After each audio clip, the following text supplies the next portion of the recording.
Welcome back. पिछली बार हमने irrational number क्या होता है वो देखा था। इरेशनल नंबर रफली एक बार देखे थे क्या होता है। तो इरेशनल नंबर वो नंबर होते हैं जो क्या होते हैं कि पी बाई क्यू फॉर्म में ना आ पाए। और पी क्यू क्या होना चाहिए, इंटीजर, और क्यू जीरो होना नहीं। क्यों? क्योंकि जीरो से हम कुछ डिवाइड कर नहीं सकते। ये सब हमने देखा था। फिर हमने देखा था कि रूट में सारे रूट इरेशनल नहीं होते, जो सॉल्व नहीं हो पाता है वही इरेशनल होते हैं। और फिर हमने देखा था कि डेसिमल में जो टर्मिनेटिंग होता है वो रेशनल होता है, बस जो नॉन टर्मिनेटिंग में रिकरिंग होता है वो भी रेशनल होता है। Non non terminating non recurring होता है वो इरेशनल होता है। तो ये हमने देखा था। अभी और हम डेसिमल के बारे में बाद में इसका एक्सप्लेनेशन देंगे, इस पर और डिस्कस करेंगे। तब तक के लिए कुछ क्वेश्चन कर लेते हैं। पहला क्वेश्चन है कि state whether the following statement are true or false. Justify your answer. Every irrational number is a real. ये बात ट्रू कैसे? क्योंकि आपको एक ट्री समझना होगा। जैसे मान लो ये है रियल नंबर। इस रियल नंबर को हम ब्रेक करते हैं दो पार्ट में। क्या? एक तो है रेशनल और एक है इरेशनल। मतलब रियल नंबर जो होता है रेशनल और इरेशनल दोनों को कंबाइन करके ही होता है। फिर हमने रेशनल में देखा था दो टाइप का। एक होता है इंटीजर, एक होता है नॉन इंटीजर। जैसे डेसिमल हो गया या फ्रैक्शन हो गया, वो वाले पार्ट नॉन इंटीजर। इंटीजर में भी तीन होते थे, पॉजिटिव, जीरो, नेगेटिव। इसको नेचुरल नंबर कहते थे। इन दोनों को मिला के होल नंबर, और इन तीनों को मिला के इंटीजर बनता था। ये ट्री आपको समझ में आ गया? तो ये बात समझ में आ गया हो कि every irrational number real number ही होता है। हर इरेशनल नंबर रियल नंबर होता है। और इसका उल्टा भी पूछ सकता है, क्या एवरी रियल नंबर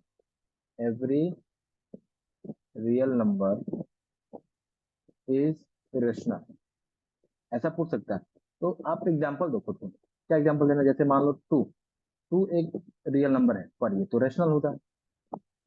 ठीक है, ये स्टेटमेंट गलत है। अब इसमें क्या एग्जांपल रहता है? कोई रेशनल नंबर लो, कोई भी दो तीन टाइप का।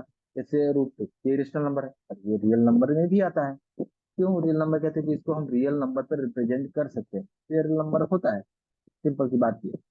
ओके ना।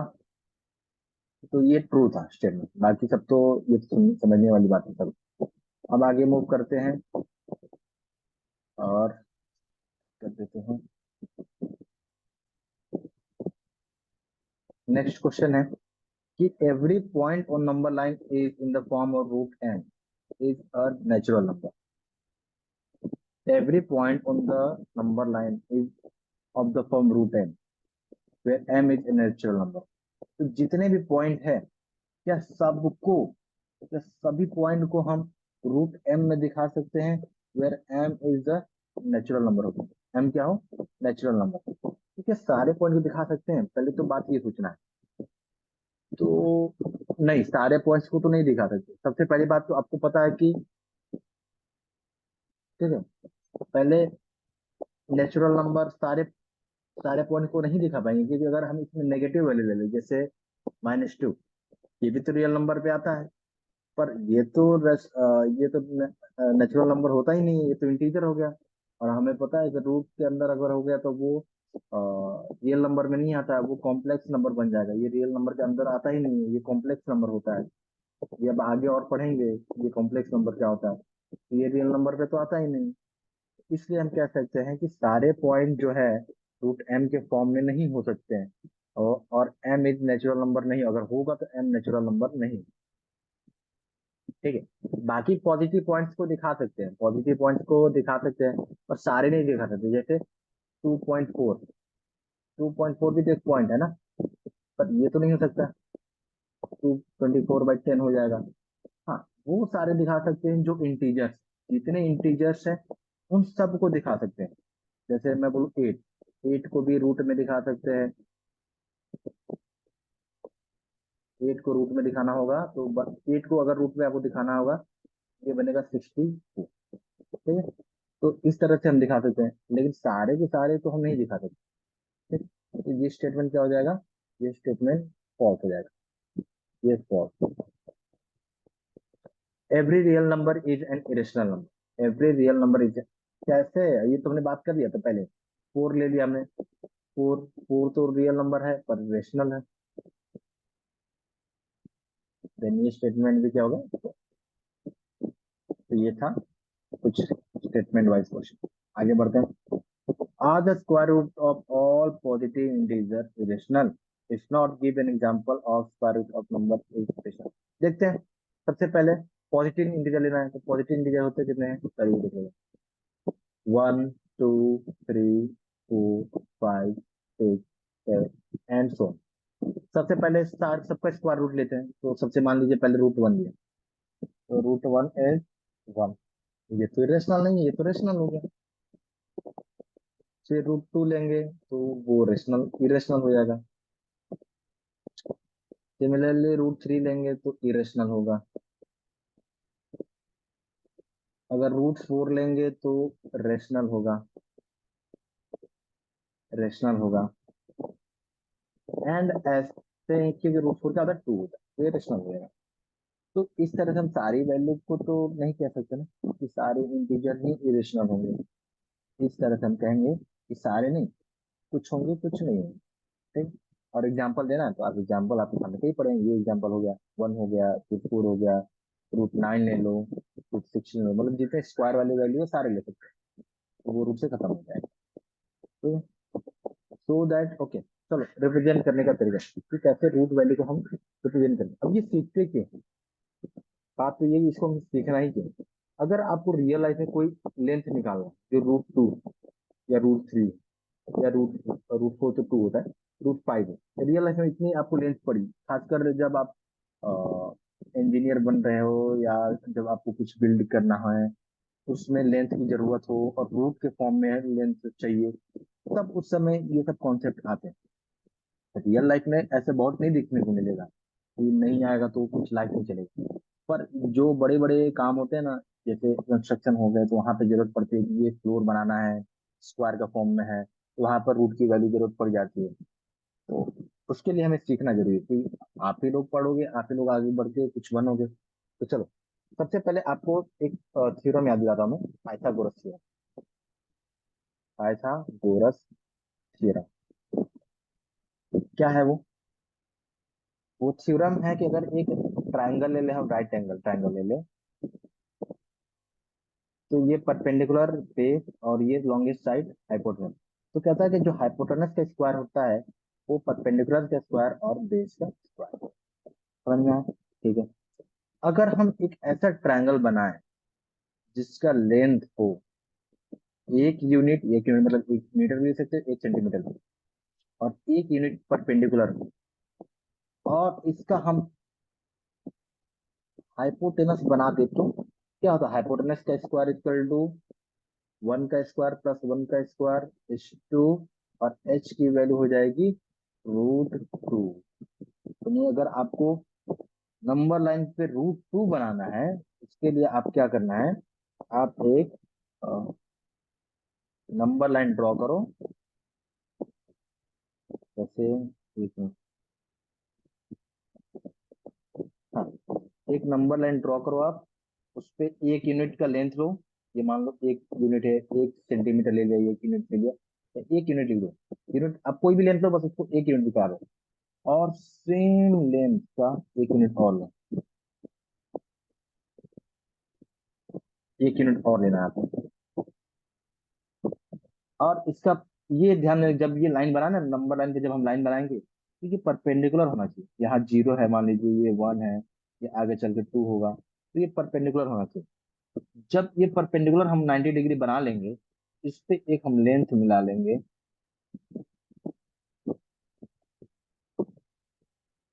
जिसको हम पाइथागोरस कहते हैं, मतलब जिसको हम हाइपोटेनस कहते हैं। इस हाइपोटेनस की लेंथ आपको पता है रूट की आई।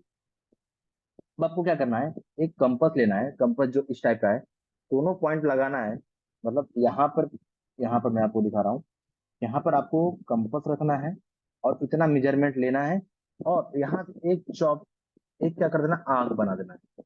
ये आर्क जहां बनेगा, यहाँ से लेकर यहाँ तक की वैल्यू क्या होगी, ये तो बात होगी √2 की। अब √3 कैसे बनाए?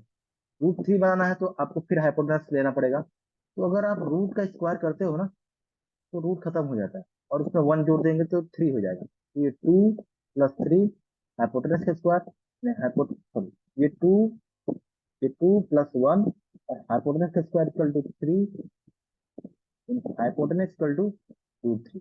यानी आप √2 पर ही एक परपेंडिकुलर और ड्रॉ कर दो, 1 यूनिट लेंथ। ये √2 है, ये √2 है। इस √2 पे हमें क्या करना है, एक और यूनिट लेंथ का परपेंडिकुलर ड्रॉ कर देना है। और फिर जो हाइपोटेनस हम बनाएंगे और उसका लेंथ लेके फिर हम एक आर्क लेके उसको नीचे नंबर लाइन पे उतार दें। ये हमारा √3। फिर अगर हम इससे एक यूनिट लेंथ परपेंडिकुलर और बना दें, तो फिर जो हाइपोटेनस मिलेगा वो होगा √4। और √4 आपको पता है कि 2 होता है, और ये जाके 2 पे ही गिरेगा। फिर इस पर अगर आप और एक परपेंडिकुलर लाइन बना दो, तो ये हो जाएगा कितना, ये हो जाएगा √5। मतलब जो हाइपोटेनस है उसी पे आप परपेंडिकुलर बनाते जाओ बनाते जाओ, आपको सारे रूट की वैल्यू मिलती जाएगी। अगर आपको √6 चाहिए तो फिर √5 पे एक परपेंडिकुलर बनाएंगे, तो ज्वाइन करेंगे। अगर √7 चाहिए तो फिर परपेंडिकुलर बनाएंगे, ज्वाइन करेंगे 7। ऐसे करते करते एक स्पाइरल का फॉर्म ले लेता है। आपके एनसीईआरटी बुक में एग्जाम्पल है कि ये क्या कर लेता है, स्पाइरल का फॉर्म लेता है।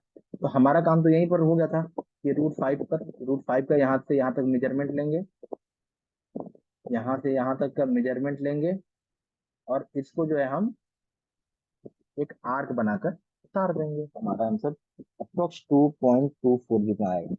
ये लगभग लगभग वैल्यू आएगी। तो इस तरह से आपको करना है। तो चलिए मैं एक बार फिर से सिंपल सा मैं बता देता हूँ कैसे बनाना है। सबसे पहले हमें एक नंबर लाइन बनानी है। तो नंबरिंग करना है 0, 1। इस पे हमें परपेंडिकुलर ड्रॉ करना है 1 यूनिट ये पाइथागोरस से बनेगा √2। फिर इस पे परपेंडिकुलर बनाएंगे 1 यूनिट का, ये बनाएगा √3। फिर 1 यूनिट का बनाएंगे, ये बनाएगा √4। फिर 1 यूनिट का परपेंडिकुलर बनाएंगे, ये बनाएगा √5। √5 का हम करेंगे मेजरमेंट, ये है √5। यहाँ से आर्क यहाँ पर कंपास रखेंगे, इतना मेजरमेंट लेके एक आर्क हम बना देंगे। ये अप्रोक्स 2 की वैल्यू है, ये 2.24 पे जाके मिल जाएगी। ये आपका बन गया। अब आपको थोड़ा सोचें कि 5 जो है हम तो 4 + 1 करके मिला सकते हैं, और 4 जो है 2 का स्क्वायर होता है, 1 जो है 1 का स्क्वायर होता है। तो हाँ, आप ऐसे भी कर सकते हैं। जैसे इसके लिए क्या करना पड़ेगा, आपको एक नंबर लाइन बनाना पड़ेगा 0, 1, 2। आपको लेंथ 2 लेना है और उससे एक परपेंडिकुलर 1 ड्रॉ करना है, और इसका हाइपोटेनस बनाएंगे। हाँ, ये ध्यान देना कि ये परपेंडिकुलर है, 90 डिग्री मेजरमेंट करके ही बनाना है। और ये बन जाएगा आपका 2 का स्क्वायर और 1 का स्क्वायर √5। और इसका लेंथ लेके हम आर्क ले लेंगे, इस पर हमारा आ जाएगा। ये 1 है, 2 है, 2.23 समथिंग आएगा। इस तरह से हम क्या कर सकते हैं, सारी रूट की वैल्यू को हम नंबर लाइन पे एग्जैक्ट वैल्यू पता कर सकते हैं।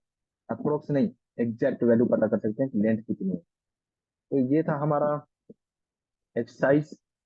आई थिंक ये 3.2 या 3.3 रहा होगा, जो भी होगा मैं नोट कर दूंगा ये कौन सा है। तो यहाँ पर क्वेश्चन खत्म होता है। अब हम क्या करेंगे, अब हम डिस्कस करने वाले हैं डेसिमल के बारे में। क्या होता है डेसिमल, डेसिमल कैसे काम करता है, इसका एक्सपेंशन क्या होता है, इसका मतलब क्या होता है, रिकरिंग क्या होता है, टर्मिनेटिंग क्या होता है, सारे पैटर्न को हम देखेंगे। फिर डेसिमल को फ्रैक्शन में बदलेंगे, फ्रैक्शन को डेसिमल में बदलेंगे। और जो हमने पढ़ा था कि जो पढ़ा था ना मैं कि 3.222 अगर ये रिपीट कर रहा है, रिकरिंग है, तो ये रेशनल में आता है। तो हम इसको प्रूव भी करेंगे, ये इसको हम रेशनल में कैसे करें। Okay, that's all for today. मिलते हैं नेक्स्ट क्लास में, तब तक के लिए टाटा।